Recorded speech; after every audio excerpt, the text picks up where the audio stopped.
Chaque après-midi, Mariela Restrepo sortait des almacenes Horizonte Sur avec des boîtes vides serrées entre les bras. Pour beaucoup, cela suffisait à prouver sa culpabilité. Les rumeurs couraient dans les couloirs avant même que l'horloge marque la fin du service. On disait qu'elle cachait des produits, qu'elle emportait du matériel coûteux, qu'elle profitait de la confiance de l'entreprise. Personne ne demandait rien. Personne ne voulait connaître la vérité. Juger allait plus vite. Ce mardi-là, pourtant, tout changea lorsque Ricardo Bermudez décida de la transformer en spectacle public, devant tous les employés. « Arrêtez-la, cette femme vole encore !» cria Ricardo dans la cour de chargement, pointant Mariela du doigt, comme s'il traquait une dangereuse criminelle. Les travailleurs abandonnèrent des scanners, rubans adhésifs et chariots de transport pour regarder. Certains sortirent discrètement leur téléphone. Mariela s'arrêta près du portail, respira profondément et serra encore plus fort la boîte en carton. Elle ne tremblait pas de peur, mais de fatigue. Cette humiliation se préparait depuis des semaines. « Ouvrez cette boîte immédiatement !» ordonna Ricardo, bombant le torse. Aujourd'hui, cette mascarade prend fin. Mariela posa le carton sur un banc rouillé, ouvrit lentement les rabats et recula d'un pas. À l'intérieur, il n'y avait rien. Absolument rien. Un vide propre, silencieux, embarrassant. Un murmure parcourut les présents. Ricardo rougit, fouilla la boîte, tapa le fond, la retourna. Rien ne tomba. « Je ne prends que des boîtes vides qui allaient à la poubelle, monsieur Bermudez, » dit Mariela avec calme. L'ancien responsable m'y autorisait. Il n'y a jamais eu de problème. « Avec moi, il y en a un, » répondit-il. « À partir d'aujourd'hui, personne n'emporte même les déchets sans ma permission. » Les collègues baissèrent les yeux. Personne ne la défendit. Personne, sauf une personne qui observait de loin, fraîchement arrivée dans une camionnette sombre, dans un silence absolu. Fernando Valencia Mendoza, propriétaire du groupe Valencia Logistica, avait l'habitude de visiter les unités sans prévenir pour découvrir comment les choses fonctionnaient réellement. Il entrait par la porte des employés et écoutait plus qu'il ne parlait.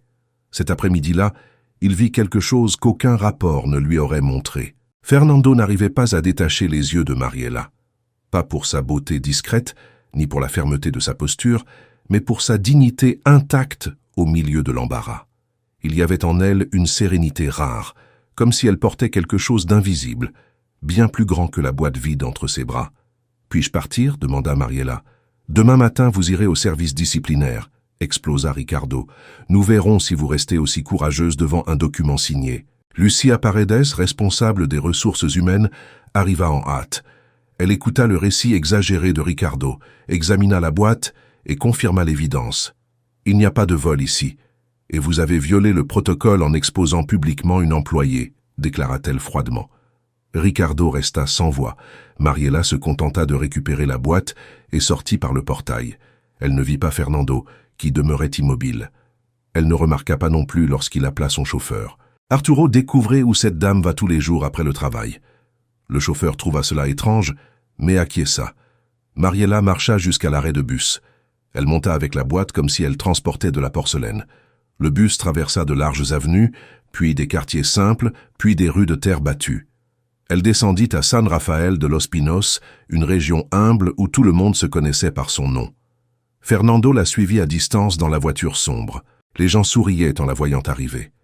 Des enfants couraient à sa rencontre. Une vieille dame lui offrit de l'eau. Un petit garçon serra ses jambes dans ses bras et reçut la boîte vide, comme si c'était un cadeau d'anniversaire. « Les boîtes sont arrivées !» cria-t-il en courant. Fernando fronça les sourcils et avança de quelques pas à pied. Au bout du chemin se trouvait une construction modeste entourée de bois rafistolés. Des femmes entraient et sortaient en portant des casseroles. Des enfants jouaient sous un vieux manguier. Sur le portail, on lisait en lettres usées « La Casita de Luz, fondée par Doña Amparo Ospina ». Les jambes de Fernando faiblirent. Doña Amparo Ospina. Le nom traversa des décennies de silence et frappa sa poitrine comme un éclair. Il s'appuya contre un mur proche, haletant. Des souvenirs enfouis surgirent sans demander la permission. Une femme au tablier couvert de farine, une cuisine simple, un enfant maigre assis sur ses genoux, une mère toussant dans une chambre humble, lui-même. « Non », murmura-t-il tandis que des larmes surgissaient sans prévenir. Doña Amparo avait accueilli sa mère, Teresa Mendoza lorsque plus personne ne leur avait ouvert de porte. Elle les avait nourris tous les deux quand ils ne possédaient rien. Et lui, après avoir grandi, s'être enrichi et avoir bâti un empire, n'était jamais revenu la chercher.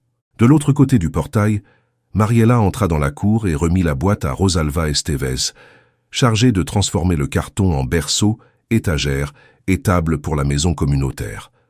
Ce matériau que tous appelaient déchet devenait utile entre les bonnes mains.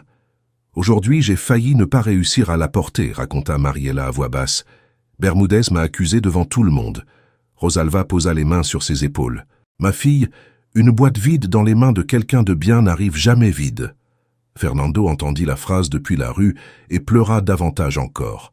Dans la cuisine, les enfants mangèrent de la soupe.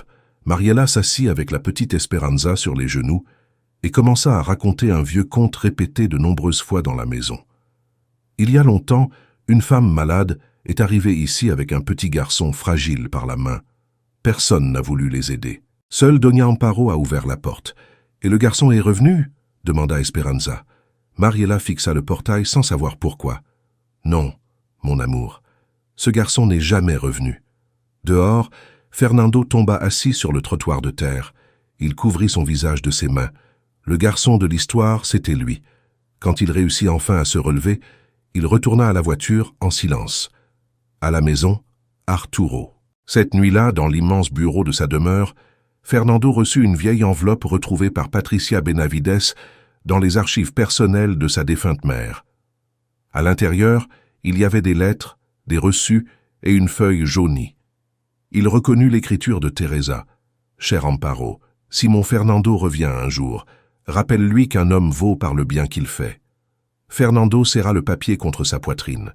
Pour la première fois en de nombreuses années, il comprit qu'il avait accumulé des richesses tout en restant ruiné à l'intérieur. Le lendemain matin, Mariela retourna aux Almacenes Horizonte Sur en essayant d'agir comme toujours. Elle salua le portier Bernabé Urbano, enregistra son entrée et se dirigea vers le couloir de préparation des commandes. Mais l'ambiance était différente. Les collègues chuchotaient. Certains cachèrent leur téléphone en la voyant passer. D'autres la regardaient avec pitié.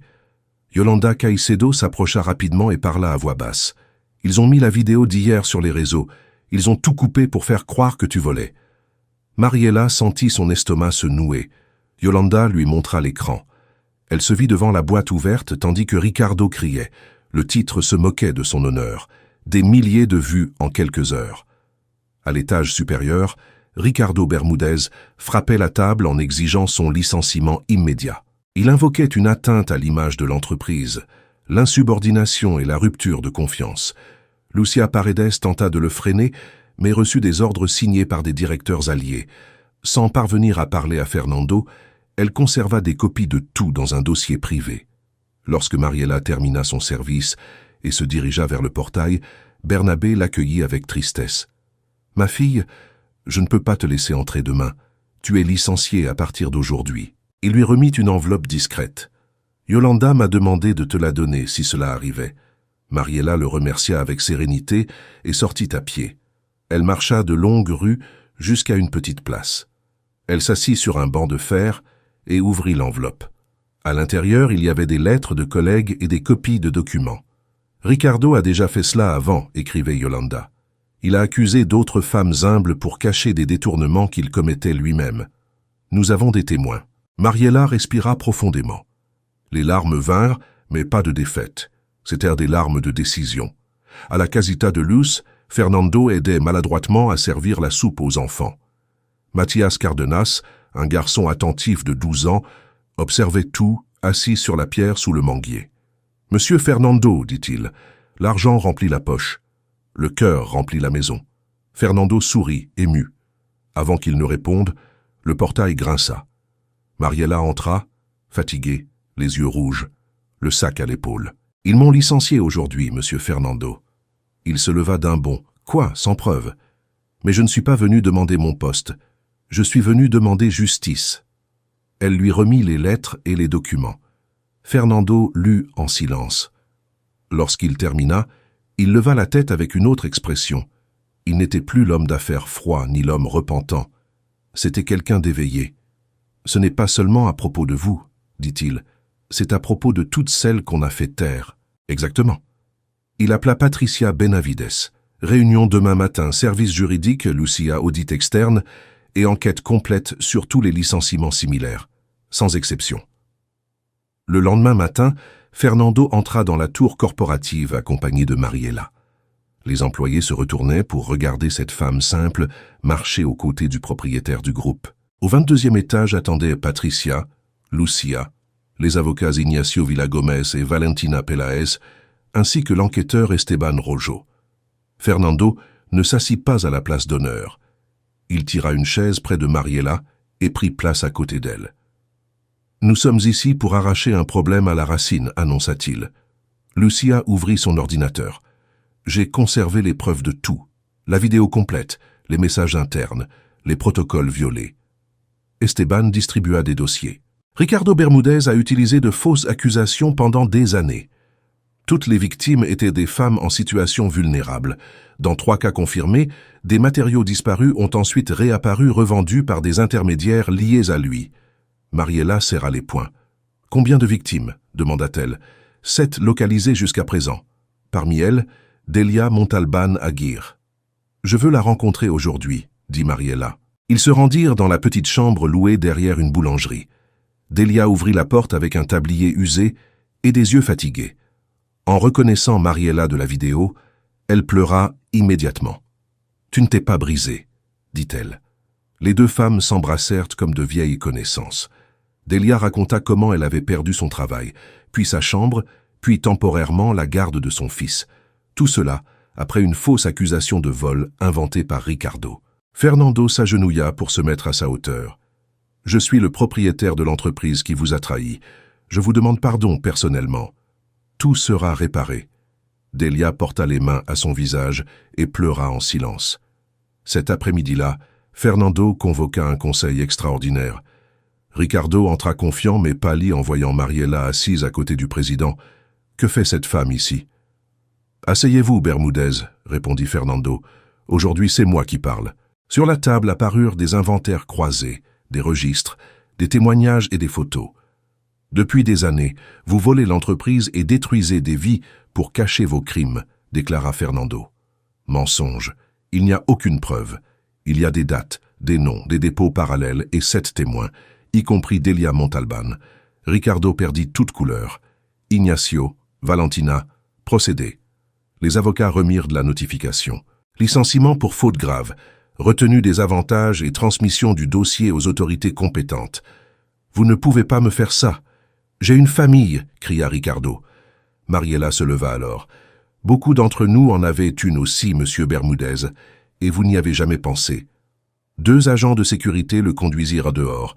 Aucun directeur ne le défendit. Dans les semaines suivantes, l'entreprise changea d'atmosphère.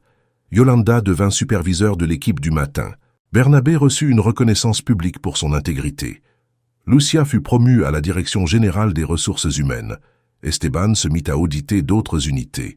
Les 7 victimes reçurent une réparation financière et un soutien juridique. Delia récupéra la garde de son fils et accepta un nouveau poste dans le programme interne de protection des travailleurs. Fernando changea lui aussi. Il arrivait tôt, parcourait les entrepôts, saluait les employés par leur nom et terminait ses journées à la Casita de Luz. Il aidait à servir le dîner, portait des boîtes, écoutait les histoires de Mathias et riait comme il n'avait pas ri depuis des années. Mais il existait encore un vide dans sa propre maison. Sebastián Valencia, son fils adolescent, distant depuis la mort de sa mère. Un après-midi, Mariela commenta en pliant du carton. « Vous reconstruisez beaucoup de choses dehors. Et à l'intérieur de chez vous ?» Fernando baissa les yeux. « Avec Sébastien, je ne sais pas par où commencer. Alors commencez par l'amener ici. » Le lendemain, père et fils arrivèrent à la casita. Sébastien observait tout avec étonnement. Le sol de terre, les enfants qui couraient, l'odeur de nourriture simple. Mathias s'approcha et lui tendit la main. « Je suis Mathias. Tu es le fils de monsieur Fernando. » Sébastien hésita, puis lui serra la main. Mathias l'emmena jusqu'au manguier et raconta l'histoire de Teresa, de Doña Amparo et du petit garçon maigre qui était parti un jour. Sébastien écouta en silence. À la fin, il s'assit sur la pierre plate et fixa le vieux tronc. « Papa. » Pourquoi tu ne m'as jamais raconté tout ça?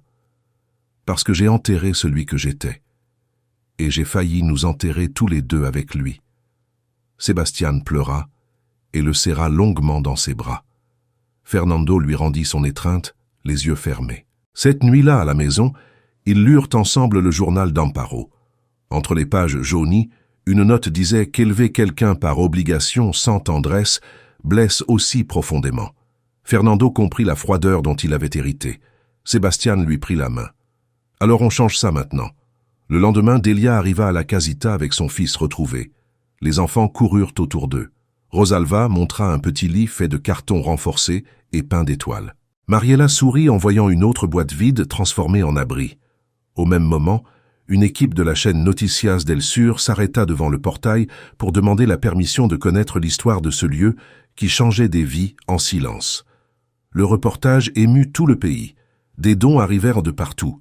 Fernando créa officiellement la fondation Amparo Ospina et garantit un soutien permanent à la Casita de Luz. Le vieux portail fut restauré, mais le manguier resta intact. Une nuit de célébration, voisins et travailleurs remplirent la cour. Mariela leva une boîte vide et sourit. On disait que je ne transportais rien.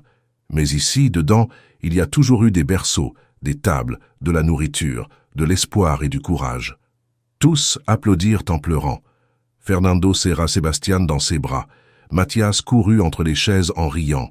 Sous les feuilles du manguier, chaque cœur trouva enfin une maison à nouveau.